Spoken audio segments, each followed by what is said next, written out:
patuloy ang debate sa death penalty at lalong mainit ang debate sa pagitan ng mga religious leaders. Tutol ang Bishops' Conference of the Philippines. Yan ang paliliwanag sa atin ni Bishop Teodoro Bacani. Pero ayon naman kay Father Sonny Ramirez, dapat bitayin si Echegaray at Santo Papa lang daw ang maaaring magpagbago ng kanyang paniniwala. Si Brother Eli Soriano, presiding minister of the Church of God, protestante pero sumasang-ayon sa CBCP. At si Roger Bomba Arienda, radio evangelist, protestante din pero ayon sa kanya, parehong malinaw ang mga pro at kontra death penalty. Kayo, anong tingin ninyo? Labag ba sa utos ng Diyos ang death penalty? Please call our voice box numbers to be flashed on your TV screens and let us know what you think. But we begin our discussion now.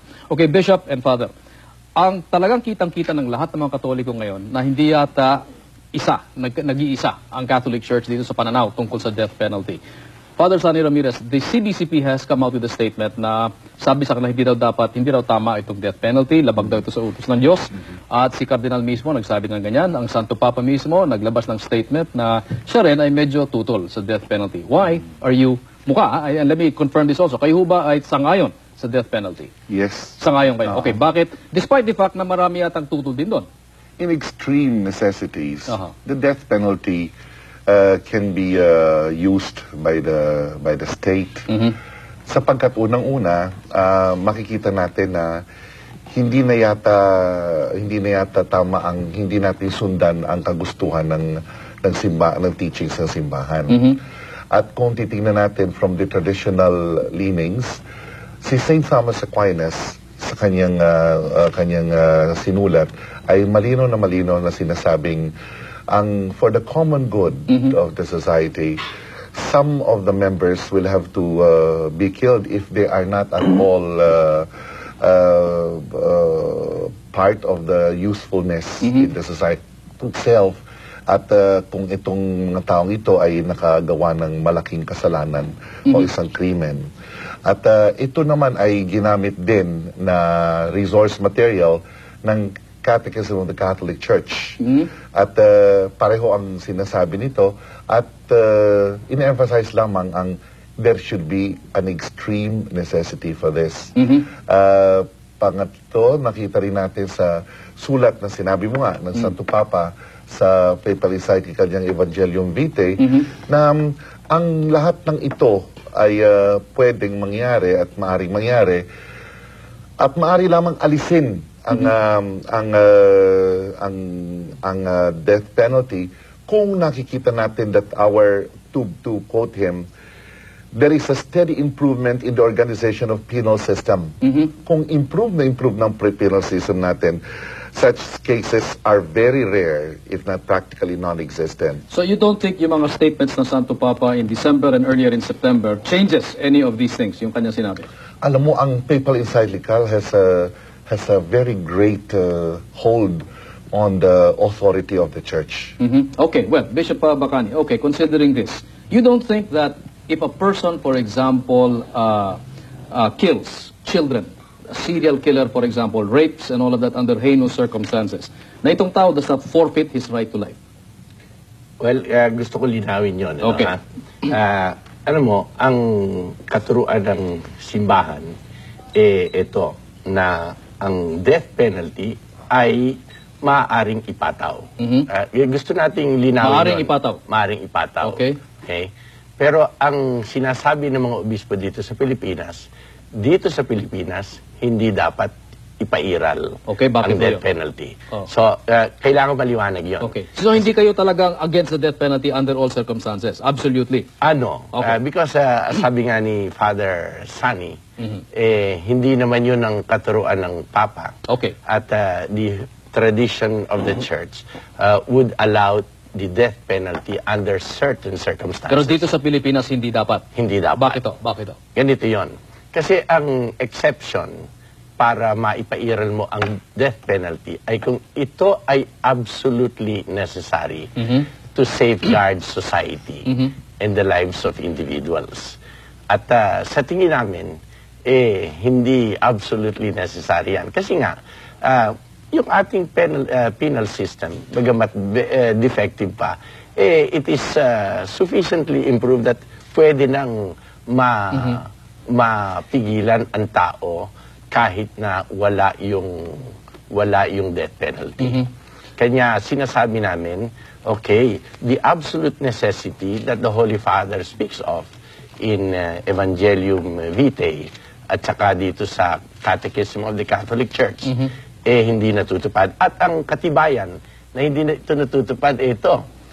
Sabi nga ng Papa, kung ito'y mangyayari lamang in cases of absolute necessity, sa makatuwid ay magiging very rare ito.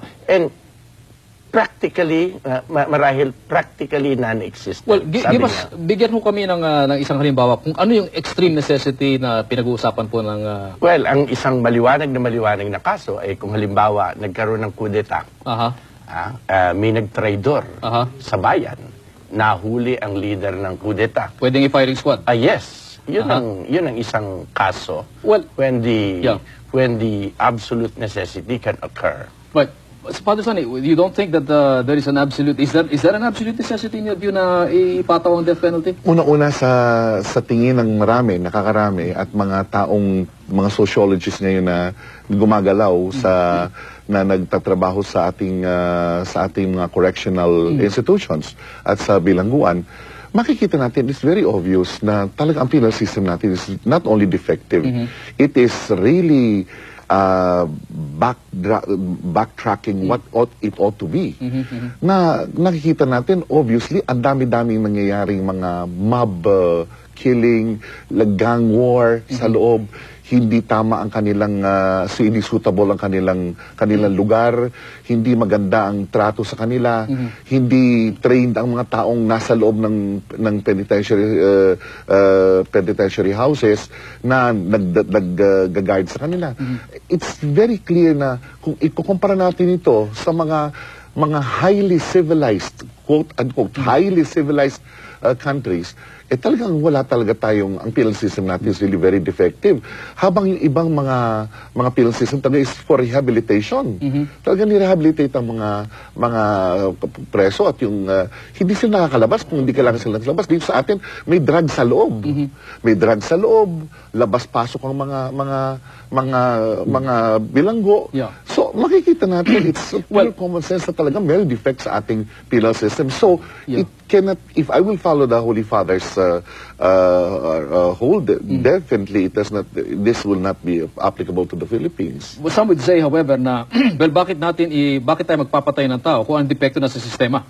Because if the penal system is wrong, then correct the penal system, pero wag tayo pupatay ng tao. Ang pinag-uusapan natin dito ay ang extreme necessity ng ang pagpatay ng tao. Ang extreme necessity ito ay masosolve na wala na ito kailangan kung nakikita natin maganda na ang penal system. Ang penal system natin, hanggang ito'y ganito, talagang ang pagpapataw ng death penalty ng ating legislators ay hindi naman kinuha lamang nila sa isang upuan Talagang pinag-aralan nila mabuti ito. At talagang hinasa nila ang kanilang pag-iisip, bakit kailangan ito? Ayaw, kung tutuusin, ayaw daw nila rin. Pero nakikita nila talagang pataas na pataas ang krimen at hindi ito nakakatulong sa ating bayan. Okay, well, let's get Brother Eli's view here. Brother Eli, bakit ho kayo sang-ayon naman sa CDCP? Pagka kasi inimpose natin yung death penalty, Mr. Attorney Puno, malalabag itong sinabi ni Jesus Christ, he that is unjust, let him be unjust still. And he which is filthy, let him be filthy still. Give a criminal a chance to be filthy still. So, ito po madumi na siya, hindi bali kung manatili siya madumi. That's the saying of Jesus Christ. Let him go to the extremes of his criminality. Katapos, let us wait for the coming of Christ because he says here, and behold, I come quickly and my reward is with me. So sa tingin ho ninyo talaga under no circumstances should the death penalty ever be allowed? Because you can imprison a criminal under our correctional institution. Kaya nga ang tawag correctional Okay. Paano ka pa magko-correct pagka pinatay mo na yung tao? You cited the passage. Let me cite some Old Testament passages also. From Genesis 9, paragraphs 4 to 6. Whoso sheddeth man's blood, by man shall his blood be shed. And also from Numbers, chapter 35, paragraph 27, and the revenger of blood kill the slayer, he shall not be guilty of blood. Yes. So, does not that also indicate that in the Bible, pwede rin ang death penalty? Pwede during the time of Moses, during a theocratic form of government. Because the theocratic form of government, during the time of Moses, it is God who hands the death penalty. Walang mga hukom na crooked nun. Actually, nung araw, medyo panig ako dyan sa death penalty. Pero dahil doon sa programa ko, nakapanood yung mga nasa maximum security ng Muntinlupa, Well, we have now 27 members in the maximum security ready for lethal Matthew injection. 5:17-20. He did not come to change or abrogate the law. What law? Well, the law of the Old Testament, siguro. No, he will fulfill the law that is for him, according to Jesus Christ. Okay. But the law for people, halimbawa, yung sinabi niya sa 8:13 of the book of Hebrews, nung sabihin niya ang isang bagong tipan, niluma niya ang una. That's why merong Old and New Testament. So you're saying that the argument is being with the Old and the New Testament. Yes, The yes, Old sir. Testament, no question. At an eye for an eye, a tooth for a Yes, tooth. a tooth for a tooth. Sa New Testament, Testament, hindi pwede. love your enemy. It's the love. It's the law of love. Okay, let's get in these questions. I'm sure we'll have a lot tonight. Sunshine from Las Piñas, come in. Sa death penalty po, hindi ko kaya dapat imbis na patayin na lang ho, putulin na lang kaya ng ari. Okay. All right. Some cultures have that, no? If you steal, cut off your hand. If you rape, I guess, cut off your Yan whatever. ang sumakwel code natin, no? Oh, yun. Oh. Why not? Alam mo kung titingnan natin ang kultura natin, historically speaking, sa Igorot, sa mga Igorot, there has been a law even before our coming here, no? Yeah. Yung mga Spaniards na kapag ang isang lalaki hinalay ng isang babae, siya'y dililibing ng buhay. Okay. At kung titingnan din natin ang kultura natin sa ating pasal, meron tayong sinasabi na sa bawat buhay na kinuha may kabayaran. Okay. Makikita natin na ang thought dito ay iisa lamang. All right, and in the time of Christ, I understand adulterers were also stoned to death. So, nagkaiba niya. Okay, we have to take a break now. Pagbalik po natin, we'll ask Roger at the end what he thinks. Okay, welcome back. Nagdadagsahan po ang mga tawag sa ating voice box. Kung sakaling busy ang mga linya, please continue trying so you can give us your vote. And again, ang ating pinagbobotohan ngayong gabi ay kung labag ba sa utos ng Diyos ang death penalty. And for you basketball fans, I'm just gonna plug global news later on. They'll be airing live the announcement of basketball star Michael Jordan that he's retiring from the National Basketball Association. For you diehard fans, guess you probably want to hear that. Okay, Brother Roger, ano naman ang inyong pananaw tungkol dito sa labag ba sa utos ng Diyos, itong death penalty? Lahat ng mga express differences or opinions regarding the pro and con of death penalty, which whose objective is to deter, whether it can deter or not. Ang tingin ko parehong tama, parehong mali. Kasi even the Bible, kung gagamitin natin ang Biblia, even God allows, even Himself destroys people by the hundreds of thousands and millions. In fact, in the last days, sa Pahayag, Revelation, He will be destroying at least more than one half of the world population. So, the wrath of God. That's actually destruction. So, kung sasabihin naman natin ang Bible ba contains teachings about the sacredness of life? Meron. Sabi niya dito sa propeta niyang si Ezekiel, sa mga talata ng 18:23, hindi ko kinasisiya ang kamatayan ng masama. I'm not happy about the destruction of the wicked. Sabi pa ng Yahweh. Ang ibig ko nga, siya magsisi at magbagong buhay. So that's another thing. Pero dito sa New Testament teachings about the existence of a government in Romans 13, inaalaw ng Panginoon ang gobyerno to punish those who are wicked. Okay. And when we speak about punishment, it can be from death to life. Makikita mo. So kung gagamitin din natin ang Biblia in resolving this issue, nandiyan yung sinasabi ng Panginoon, well, anybody who just look at a woman with lust are guilty of adultery. Kaya ang sabi pa nga ng Panginoon, kung nakakasala ka gawa ng iyong mata, dukitin mo yan. Mabuti na yung mapunta ka sa langit na walang mata kaysa mapunta ka sa impyerno. Kung ang kamay, ang pinagmulan ng kasalanan, putulin mo yan kaysa mapunta ka sa impyerno. O kung ari mo, siguro pwedeng idagdag natin yan.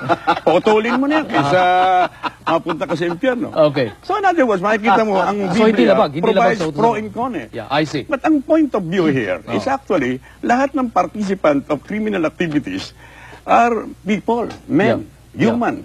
Sino ito? Bakit ginagawa ng tao ito? The origin of a rapist or a corruption yung mga magnanakaw, bakit ginagawa nila yan? Well, okay, I'm asking you this because alam na siguro ng tao na you also spent time Yes, in Muntinlupa. almost about 10 Pinag-uusapan years. natin ito, marami kayong nakausap na nasa death row. Yung Kasama malapit ko, na- nakatulog ko yun sa maximum compound ng Muntinlupa. Okay. About 700 death convicts were Well, all roaming around in that maximum Anong compound. lumabas ng mo Muntinlupa. sa karanasan ninyo yan? Would you say na some people in the death row deserve to die?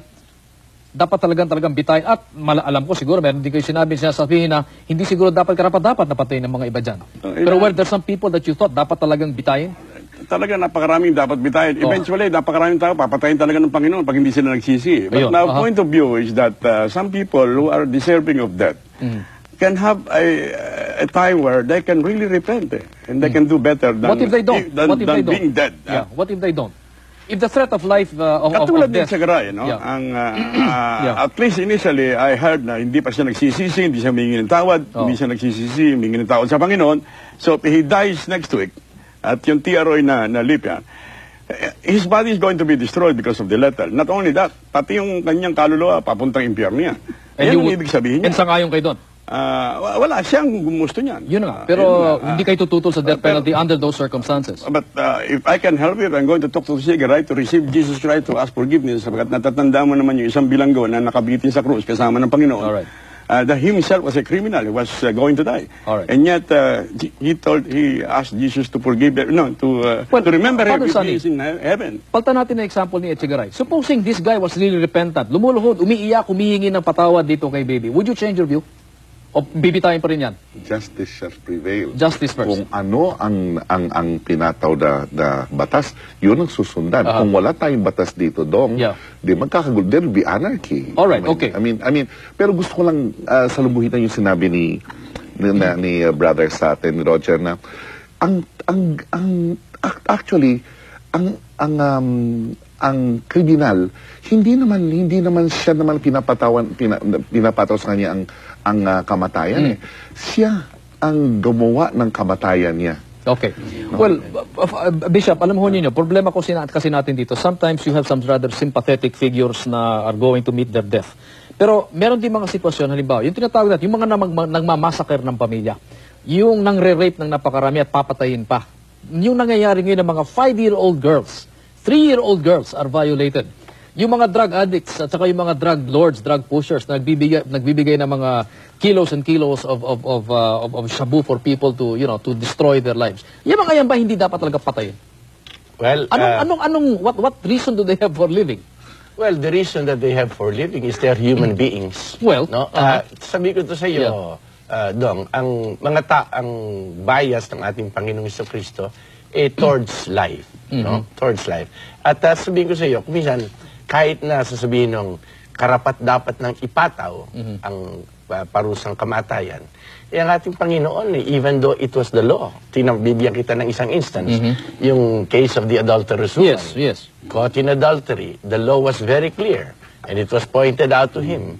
And Moses in the law commanded us to stone such a one. But you know, Bishop, this is why the church sometimes is criticized. Kasi sinasabi nila, lagi na lang yung kapakanan ng kriminal ang pinag-uusapan. What about the victims? People are saying, di ba dapat bigyan din ng hustisya, ng katarungan ng mga biktima? Ay, hindi. Pero ito naman ang dugtong namin dyan. Bigyan ng katarungan. Pero ang katarungan, hindi nangangahulugang bitay. You can have justice without bitay. Ang hirap ngayon, ang isip ng tao, para magkaroon ka ng hustisya, kinakailangan patayin. No. What we're saying is, justice does not always demand death. And also, dito sa atin, within the Christian context, alam mo, tama yung sinabi kanina, yung sinagot ni si Brother Eli ata sumagot. Sabi, okay, I did not come to abolish the law but to fulfill it. And the fulfillment of the law and the fulfillment of justice is mercy. No? Bibigyan kita ng example, Dong. Halimbawa, may utang ka sa akin na 20,000 piso. Dumating ang panahon na dapat ka na magbayad, sabi mo sa akin, sorry Bishop, hindi mo na kita mabayaran, ito lang ang 2,000 piso, pero yung 18 piso hindi ko pa kayang bayaran. Pwede ba bigyan mo ako ng palugit? Pag sinabi ko sa'yo, Dong, huwag mo na lang alalahanin yon. Pinatatawad ko na yun sa'yo. Now, you will not call me unjust. Pero iba ho yan, di ba? Pero Isn't there ito, a difference? no, but ang gusto ko sabihin, ang hanap ng tao, justice. Right. But justice can also be fulfilled when mercy is done. No? And mercy does not mean that justice has been forgiven. And certainly, justice does not always demand the death penalty. Kaya lang, sabi natin, may mga cases when it is absolutely necessary. But in the to do Philippines, so. you don't see any possibility. We of- don't see you that. Don't see it. We don't see that now in the present circumstances in the Philippines. Excuse me, my point of view is this, in addition to what I've been saying. Sige, patay mo lahat ng drug pusher na yan, drug addict na yan, smuggler na yan. Bukas, papalitan lamang yun ng another bunch of O, di drug patayin addicts. natin sila ulit. Yeah, kaya there'll be no end. No, this is just an argument. But my point of view is that there must be an origin to what this society is now in. Yeah. Na makikita mo, kanya-kanyang patayan na. Here is a country who calls itself a Christian, and yet every day ang headline natin, scandal, No, but people corruption, like killing. Maggie Del Riva say, for example, the death penalty is not pro-death, it is pro-life. Because by killing some people, you save a lot more other people. Yeah, but that is not ultimately the alternative of God. He wants us to know Him so that within our heart, we may not want to kill another, and in times, the better treatment is actually to love one another, hindi ba? Possible naman yan. With the gospel, it is possible. Okay. I always believe in the sacredness of life. I always believe that it's coming from the Lord. I always believe that God is the author of life and we have been created according to the image of the Lord. But that image is obscured the moment that life is taken simply just life. Life is a responsibility. If a person does not at all hold his responsibility to respect others, then there is no reason for him to be in that community. Or else, mawawala talaga ang tinatawag nating order and peace in the community. Eto nga, tayo nga meron ng law, meron ng order, may peace. Pero tingnan mo naman ang dami ng mga nang re-rape, pumapatay, nagkikidnap. Kung hindi itong sitwasyon na ito tama-tamat, angkop na angkop, para ipataw itong death penalty. Hindi ko na alam kung ano pang panahon ang gagamitin natin para gamitin natin death penalty as an extreme means of penalizing. You know what happened to us in our country? Kayo umamin under the Catholic Bishop Conference only a couple of years ago through your president Morales, di ba? Morelos, who claimed that and said and revealed that since the Synod of 1581, the Catholic Bishop Conference, the Catholic Church, had never preached the gospel for 400 years. And that is why, according to their findings, their finding is that society has become corrupt and we have now an unruly society, people who have never known Christ. Sapagkat bukod tangi dyan, if the people have not known the gospel, hindi nila alam kung sinong kaaway ng tao. Pero Roger, exagerado naman. Nakikita natin tao magkakaaway. Ay, what about Ephesians 6:12? Na sinasabi ang kaaway natin, di tao, ang kaaway natin, apostles of evils and darkness are hovering all over. Yun ang Christian, doctrine. Pero exagerado naman yung sinasabi na wala kaming tinuturo na... Sinabi ni Morelos yan. Hindi naman. Hindi sinabi. Nasa inyong... being preached effectively. Yeah. That was... I think we ought to admit No. Okay. Na-publish yan, na-publish yan. And in fact, pasok meron lang kayong natin pastoral po sa letter. May pastoral Okay, letter. let's bring in this question. Vita from Caloocan, come in. Hello, good evening po. Hi, good evening. May question lang po ako kay Bishop.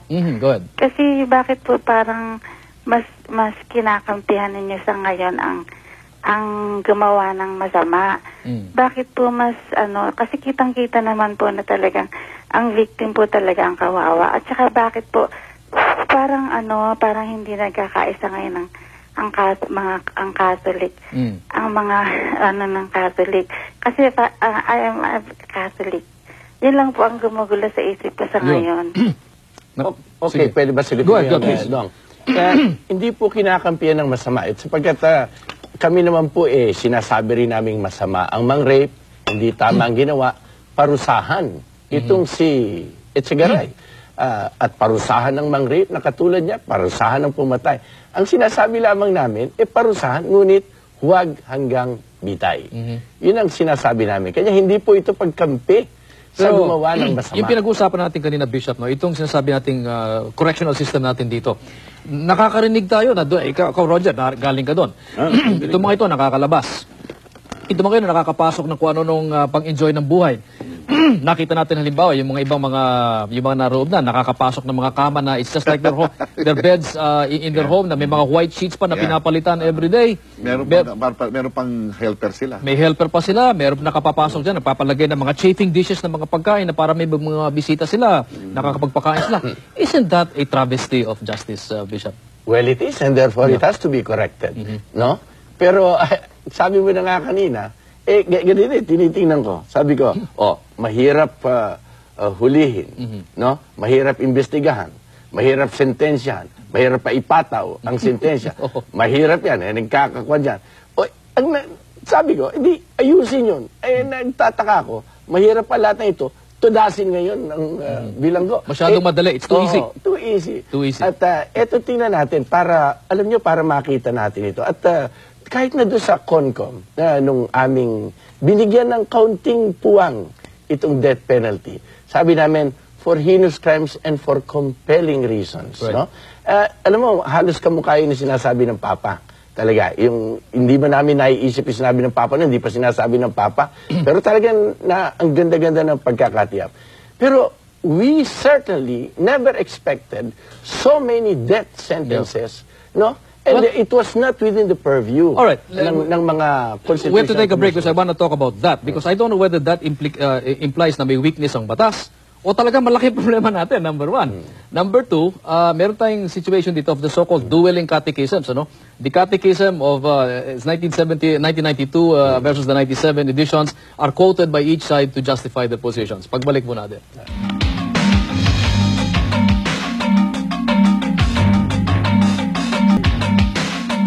Let's go back to ano talagang sinasabi ng Biblia, ano talagang sinasabi ng simbahan dito. Let me just make one thing very clear. Nung nag-usap ang Papa tungkol sa kanya mga mungkahi at saka kanya mga pananaw tungkol sa death penalty, you know ba, when he was speaking that, was he speaking with quote-unquote infallibility? Oh no, itong parting ito, hindi ito infallible pronouncement. Makikita mo, in fact, Dong, dito meron development ng doctrine. Nagpapalit? Pero it's a refinement talaga. But always moving towards the same direction. No? Kanya, noong una, mas maluwag talaga ang pagpapataw ng death penalty at ang... noong una mga pari mismo nagpapapatay ng tao, di ba? Yung mga Inquisition and all of that, they developed new forms of torture. I mean, di ba? The rack and the wheel, those are all inventions of the Inquisition. Kanya talagang, nakikita, tapos na-realize, hindi, mali yan. There should be a greater bias for life. So there was, pagkatapos itong catechism, meron ng dalawang, may isang catechism, pero nagkaroon ng corrections, refinements. Okay, so before we go into that, so nothing, and correct me if I'm wrong, is there anything, anywhere, which says that the death penalty is immoral? Anything anywhere which says that? Let me tell you this, on the part of the Catholic Church at least, we do not say that all imposition of the death penalty is immoral and that it can never be justified. So like what you answered in test questions, is it immoral? Ang sagot mo, it depends. Tama yun. It depends. It depends on what? At ngayon, ang sinasabi ng Papa, yung sinasabing, yung extreme gravity, pinalitan ng when there is an absolute necessity. All right. I think what you're referring to is this. Kasi, Father Sunny, you quoted a portion of the catechism, or I think you cited the catechism. But I think even Brother Mike Velarde in the El Shaddai also quoted a portion of the catechism which talked about extreme gravity where death penalty can be among the punishments if it is commensurate with the crime. Hindi ba? All right. Ngayon sinasabi nyo, pinalitan yun. Pinalitan. In a later version. Pagdating ng Evangelium Vitae, sinabi ng Holy Father, and let me quote this to you, no? Sabi niya today, however, as a result of steady improvements in the organization of the penal system, such cases are very rare, if not practically inexistent. At pagkatapos, sabi niya, sinasabi din niya dito, later on, dito sa CCC, itong Catechism of the Catholic Church, na today, in fact, as a consequence of possibilities which the state has for effectively preventing crime, by rendering one who has committed an offense incapable of doing harm, without definitively taking away from him the possibility of redeeming himself. The cases in which the execution of the offender is an absolute necessity All right. are very So rare. it is if still, not practically it's still not totally proscribed. Yes. Pwede pa rin. I have always said that in the beginning, and the Catholic bishops recognize So the that. argument only is whether in this specific situation, dito sa Pilipinas, kung talagang absolute necessity yung patayin. Yes. The trouble with our discussion, Dong, is that we cannot find a good solution to inquiring among the Catholics, like the bishop and our brothers. So let's turn to you. Kaya nga, because kung if you are using the scripture, sinasabi ng Panginoon dito, you people has to be born again. Yeah. Because deep in the hearts of men, nandyan ang lasting, nandyan ang pakikapi, nandyan ang pagpatay. There's something wrong about the human heart. Sure. Na sinasabing it is inherently wicked. Yeah. Now, may solusyon ang kasulatan. Ang solusyon niya is permanent, which can afford one who can believe Jesus of eternal life as well as a guideline by the dwelling of the Holy Spirit to discipline his own heart, Yeah, well, Father. pero Without which, itong wala sa atin eh. Ito yung wala sa inyo. Itong wala sa mga Catholics. And that's the reason lang nakakagulo. Ito naggagasa, nagpapatay, puro Katoliko. Kaya kailangan Siguro ngayon Katoliko lang. is to, if you want to go to the Christian Pero brother Eli, Roger, hindi ko alam na lahat pala kayo ika-apat na preso ng presentismo ng Pilipinas. Nasabi ko Wala lang. na pala nagkakasala sa inyo. Even Mariose. hindi, nagkakasala. Hindi ko naman sinasabi Kaya yun. sabi Pero ba, alam, makikita mo naman, importante, Roger, tingnan natin lahat tayo. Even sa historical, We are all fallen. Yeah. We are all fallen. Sani, because of even sa sin. historical, natin, makikita mo na kayo, the most murderous people. Pero- in, Kasi pinakamarami hindi sila ba? siguro. Pinakamarami. Biro mo, Siyempre, Kristiano percentage-wise, na yan, ha? ito tatanungin ko. Millions, Palagay ko, ha? Millions, kayo, ha? pati kayo, Brother Eli, and maybe even you, Bishop Bacani, medyo nagulat kayo sa reaksyon ng publiko sa nangyaring ito. Hindi ba? Dahil, nakakawa ang publiko nga, Dahil eh. hindi ko rin akalain na ganyan na magiging reaction. Siguro, eh. siguro, But attorney, isn't that an indication na parang siguro, hindi ba kung minsan you also say that the voice of God is also seen from the voice of the people? Na baka ito naman na sinasabi nating absolute necessity insight. Na baka naman ang mga tao ngayon sinasabi, teka muna, balansin natin ng konti muna ito. Dahil walang balansin towards the side of the victims eh. Baka Yung mga, naman yung attorney, yung voice of the people is the voice of God. Kung ang sisigaw yung sumigaw nung ibibitayin si Kristo, you cannot say that that is the voice of God. Dahil Well, puro masasama yung sumigaw na yun. Granted, pero dito sa pagsisigaw sa issue ito, nakakakita ka ba? Maaari, hindi enlightened ang ating mga mamamayan. May demonyo ba na ito? sumisigaw na bitayin si Kasi Etcetera? tingnan nyo, attorney, ano po, ang defects ng society, yung mga nang-rape, yung mga nagpumapatay na serial killer, o kaya yung mga nang mamasakir, ano? Yeah. Most of them are under the influence of drugs. Hindi mo naman gustong maging drug addict eh. Pero merong courier ng drugs para makarating sa'yo. Sometimes even policeman ay nagiging drug addict dahil meron silang mga nahuhuling mga drugs na kukuha nila, ginagawa nila by curiosity, tinitikman nila. No, To hindi the mo ba time na lumabas sa narcotics command? May mga drug addict Oo, na mga- talaga. Pero out of curiosity, doon nag-umpisa yun. Knowing full well that you are destroying yourself because of these drugs. Pero inumpisahan mo. Ngayon, nung nandun ka na sa extreme na drug addict ka na nga, all the possibilities of committing crime, ay nasa sa'yo na. Ayan. Kaya, sabi ng Biblia, 6:12 of the book of Ephesians, we wrestle not against flesh and blood. Against flesh and blood. Hindi tayo dapat galit dito sa kriminal. Dapat galit tayo sa krimen. At Correct, ugatin natin ang pinanggagalingan ng krimen. Saan galing ang krimen? Saan Pero- galing ang krimen? Ay, Yan ay nasa isang matuwid na pamamahala ng sambayanan siguro para maituwid ang mga kagaya ng penal Maliwanag system naman. natin. Maraming depekto. Ang ating mga tagapagpatupad ng batas, maraming depekto. Tapos marami ng depekto, papatayin mo ngayon yung Hindi, pero akusado. naririnig ko ho kayo. Kaya lang ang problema ito, sinasabi ko nga, siguro yung sinasabi ng tao, no, yung siguro yung kanilang dinadaing ngayon is, okay, ganun na nga lahat yan eh, pero ako nabiktima ako. Anong magiging katalungan para sa akin? Di huwag patayin. Hihintayin ko ba lahat Hindi, ito? ikulong yun, ikulong. Ikulong. Mas mahirap yung pagdurusan ng Pag nakakulong yun, habang makakalabas, gagawing assassinated, pa-assassinate pa ng Hindi ibang tao na yun. palalabasin. Kaya nga dapat i-correct yung penal system eh. Let him be Libo-libo there na- until the time na naging repentant siya let us give time for God's justice. Kasi pag pinatay na natin yung tao, inalis mo na yung kapangyarihan ng Diyos na maaaring makapagpabago dun sa tao. Okay. Binigyan tayo ng halimbawa At ni saka, Cristo dun sa krus. testigo Dalawa mo, yung Dong, kriminal eh. pareho, pero yung isa nagbalik loob sa Testigo ko doon. Talagang libo-libo matindi mga lagi ang bilang debate mo. ito. We have to take a break. We'll be right back.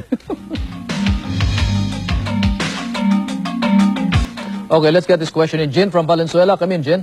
Magandang umaga pa sa inyo lahat. Good morning. Gusto ko lang pong tanongin yung ating mga guests kung yung comment po nila kung don't you think na ang pagbitay po kay Leo Echegaray o sa mga iba pa pong criminals na convicted sa death penalty is part of God's will na rin? Part of God's will. Well, Yun ang pinag-usapan. Po pwedeng mangyari yun. We can assume that. After all, it is simply an assumption. In fact, if all of those who are lined up to be executed ay magsisisi ang mga yan, it would be better for them to just die there. At least masisave ang kanilang kaluluwa kaysa namang nandyan sila na... nakita mo ito, Brother Roger. Nakakatiyak ka ba na talaga itong pagsisisi na ito ay talagang genuine ito? O itong pagsisisi nito dahil natatakot na lang mamamatay at sabi nga mabuti ni Ginoong Chino pupunta na lang Roses, sila sa langit, no?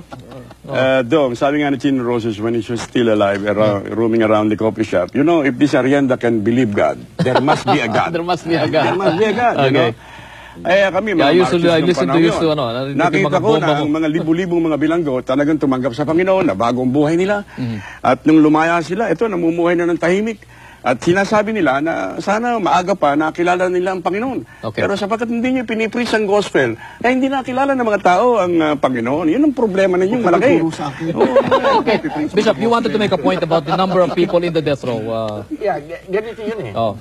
Para makita din naman natin kung karapat-dapat nga itong sentensyang bitay dito sa Pilipinas, imagine natin ang maaaring mangyari. Kung ito, si Echegaray, magpapasimula na yan, edi bibitayin din lahat yung mga yan eh. Ngayon may gitnang 868 yata. And more coming. And more coming. Hanggang sa gayon. No? There will be an average of 2 a day. Matimba natin kaya, ano kaya mangyayari sa sambayan ng Pilipino kung araw-araw may binibitay na 2? At hindi lahat yun, Bishop, at may kasalanan. Okay, Yun. sagot doon. Mukha nga naman parang naging slaughterhouse yung Hindi naman siguro ang gobyerno natin ay napakatanga sa bagay na ito. Kaya nga meron tayong tinatawag na reprieve, at pinag-aaralan ito ng presidente at tinitingnan talaga kung paano ang proseso nito. Hindi naman sa isang click lang ng hindi, papatay ng isang tao. Meron tayong law. Yung sinasabing absolute necessity or extreme necessity, yun ang nagbibigay ng particular na necessities or cases na ganito ay ang ating batas. At ang batas natin ay hindi gawa ng isang tao lamang. Ginawa ito ng mga taong nire-represent ang kabuuan for the people, by the people, of the people. Kung unjust yung batas, kailangan magreklamo tayo. Kung hindi ito unjust, then why do we have not to follow the law itself? Kung hindi, wala mangyayari sa atin. Hindi tayo magkakaroon ng tunay na Okay, well, isang aspeto yun. I mean, all right. Kanya nga ang mga bishops nagrereklamo na mula pa nung tinatalakay itong batas na ito kami naglabi kami sa Congress personally on this, no? So nagpuprotesta na kami. Kaya ngayon na ipapataw uli, patuloy pa rin ang protesta. Sapagkat sinasabi namin, sa kasalukuyang panahon, hindi dapat yan. Okay. At saka parang hindi mercy killing, parang hindi death penalty, parang mercy killing eh. Imagine lethal injection, ang sarap-sarap mamatay. Mas mahihirapan siya pagka ipaparusa. Kukulong mo siya habang buhay, magkakaroon pa ng chance na magbago yung tao. Okay. Sunshine from San Andres, come in. For Father Bacani Dong, no? Yes. Kung nangyaring hindi siya nagpari ngayon, so may tendency may asawa na siya ngayon. Kung nangyari sa anak niya yan, sa nangyari ni Baby Echegaray, patawarin ho ba niya yung gumawa sa anak rin niya? Well, alam po ninyo, hihingin ko rin na maparusahan yung gumawa nun sa anak ko kung nagkaroon ako ng anak. Pero sasabihin ko po ito sa inyo, kung yun nalalaman ko, yun nalalaman ko na rin ngayon, hindi ko hihingin na mabitayan. Kayo naman ho, supposing you were in that position. I will follow the law. You'd follow the law. I will follow the law. I'm always strict on that point na I will follow the law because let me ask you got this. to follow the law unless it is unjust, as I said. Let me ask you this. Are not some of us hiding behind the law? I mean, because beyond the law, there's an issue of morality which I think you want, which the bishops are trying to point out. Kasi Of course, ngayon, the congressmen and the senators mo kaya hindi nila i-review ito. Siguro tatakot sila sa tide of public opinion at this particular point. Doesn't mean that next year or the year after that, hindi uulitin itong ano, no? But the question is okay. I mean, that's why I didn't want to go to the issue of the law kasi many of us can say that's the law. But the question is it the moral thing to do? Is it the right thing to do? Beyond what the law is saying. The church is always has a limited and restrictive kind of life. Ang nakakaalam ng social atmosphere and social values that we have and attitudes ay ang mga taong inelect natin. Kung sinasabi natin nagtatago tayo sa kanila, then ano pa mangyayari sa ating lipunan? At ang moralidad na tinatawag natin ay of course it should be based in the church. And it ought to be based in the church. Ang mga taong gumawa ng ating mga laws ay members din ng simbahan. Kaya kung nakikita natin na hindi ito pumapanig sa tama, kailangan na-correct natin ito. Ito yung problema natin. I think a lot of people listening to us, both from those that believe, that don't believe in the Catholic Church, but on the other hand, are considered themselves born again. Hindi, ang problema nito is, I think they all need guidance. Kung ako naniniwala halimbawa sa death penalty, does that mean I am less moral than somebody else who believes in the death penalty? I think people need guidance from the church. And I think that's really basically what our point is. Ano ba talaga? What is the... Mabuti pa siguro, masabihin na, ito na ang doktrina natin para tapos na. When God allowed the flooding of the whole world and destroyed lives and living things, was God immoral? Or moral? Pero siya ang may kapangyarihan sa buhay. Kaya nga eh. Ang pag-uusap dito, human inflicting death. So, my question, what about those that are looking at you, your religious leaders, they look to you for guidance. What are we going to tell them? That it is less moral when you believe in the death penalty or what? Let us believe the law of God. Not the law of man. It is better that the morality here is to protest against the death penalty here in the Philippines. All right, you agree?